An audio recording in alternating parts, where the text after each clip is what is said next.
Which implies A की value 2 plus C is equal to 1 which implies C is equal to -1। तो इस तरीके से मुझे फॉर्मूला मिल गया F is equal to constant के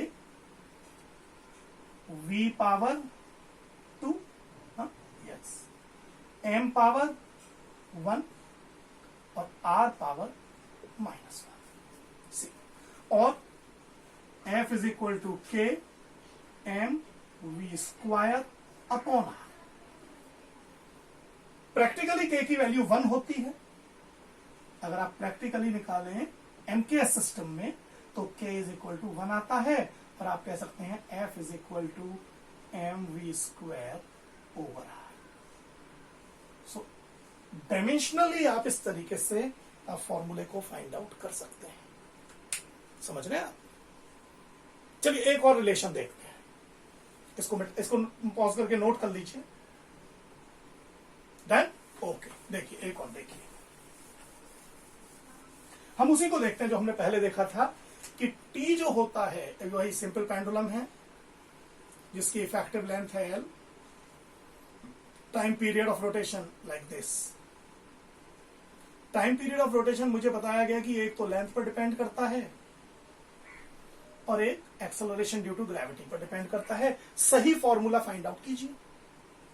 हम हमेशा की तरह क्या करेंगे, let T is directly proportional to length raise to the power A acceleration due to gravity power B, या T is equal to constant K L raise to the power A G raise to the power B. अब T को हम कैसे लिखेंगे, M 0 है ही नहीं, L 0 है ही नहीं, टी की power 1 is equal to constant K. अब ये लेंथ है तो L raise to the power A और जी क्या होता है सर, ये होता है L T -2 power B. Further हम लिखेंगे तो यहां मिल जाएगा M raise to the power 0 L raise to the power 0 2 raise to the power 1 is equal to K M raise to the power, तो यहां भी 0 ही है, लेकिन L raise to the power है a प्लस बी और T raise to the power है -2b। यहां से b आएगा और यहां से a आएगा, इसलिए a प्लस b। अब अगर हम कंपेयरिंग करते हैं तो मुझे 0 में तो कोई दिक्कत है ही नहीं, मुझे मिलता है -2b is equal to 1 which implies b is equal to -1/2। और फिर अगर मैं a प्लस बी को कंपेयर करता हूं, ऑल्सो a प्लस बी की वैल्यू मुझे क्या मिल रही है, a plus B is 0 which implies a plus -1/2 is equal to 0। तो a मुझे क्या मिल गया, a मिल गया हाफ का मतलब समझते हैं आप, स्क्वायर रूट। और इसलिए अगर मैं यहां वैल्यू पुट करता हूं तो मुझे क्या मिलेगा, t is equal to K L raise to the power +1/2 b raise to the power -1/2। I also can say t is equal to K L raise to the power 1/2 upon b raise to the power 1/2 और I can say t is equal to K √l over, I am sorry it is not b it is g। इस तरीके से मुझे formula मिल गया। k की value हमने कहा था हम प्रैक्टिकली फाइंड करते हैं। अगर आप यहां प्रैक्टिकली फाइंड करें तो k की वैल्यू आती है 2 pi and that is why we use the formula t is equal to 2 pi √l over g। याद रखना, डायमेंशनल फॉर्मूले में हम कांस्टेंट की वैल्यू फाइंड आउट नहीं कर सकते। ये एक ड्रॉबैक है डायमेंशनल एनालिसिस की, कि आप इसमें डायमेंशनल लेस जो कांस्टेंट्स हैं उनको क्या पुट किया जाए ये हम नहीं जानते। ये हमें प्रैक्टिकली ही फाइंड आउट करने पड़ते हैं। जब तक हम इसको प्रैक्टिकली फाइंड आउट नहीं करेंगे हम इसको नहीं लिख सकते। इसीलिए डायमेंशनली जब हम यहां तक लिखते हैं उसको करेक्ट माना जाता है कि डायमेंशनली आपने फॉर्मूला सही बता दिया, अब तो बस केवल इस कांस्टेंट की वैल्यू हमें प्रैक्टिकली फाइंड आउट करनी है। प्रैक्टिकली वैल्यू फाइंड आउट कीजिए, वो यहां पुट कीजिए एंड गेट द रिजल्ट।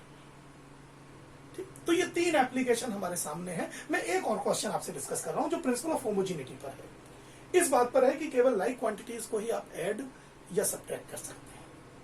बहुत इंपॉर्टेंट क्वेश्चन है, इसे वंडर बॉल इक्वेशन बोलते हैं। अक्सर मैंने देखा है एग्जाम में आते हुए, होम एग्जाम में तो बहुत ही आता है भाई। पॉज करके नोट कर लेना भैया। चलिए आगे बढ़ते हैं। वंडरवॉल इक्वेशन को देख लेते हैं, उसके बाद बंद करेंगे। ठीक, वंडरवॉल इक्वेशन है क्या, समझिए। ये बेसिकली गैसियस इक्वेशन है। ये इस तरीके से है, क्वेश्चन मैं लिख देता हूं। Pressure plus A over V square into V minus B is equal to R T. ये एक वंडरवॉल साइंटिस्ट है जिन्होंने बड़ी फेमस, एक्चुअली उससे पहले जितनी भी गैस इक्वेशंस या ये कहिए गैस के लिए वॉल्यूम, प्रेशर, टेम्परेचर में जो रिलेशन दिए गए थे, they were only for ideal gases. Ideal gases मतलब मॉलिक्यूल्स के बीच में फोर्स बिल्कुल नहीं है। अगर मॉलिक्यूल कोलाइड करते हैं, there is no loss of energy during the collision. The size of the molecules is negligible, zero. Basically वो तो जीरो ही मानते हैं आइडियल में।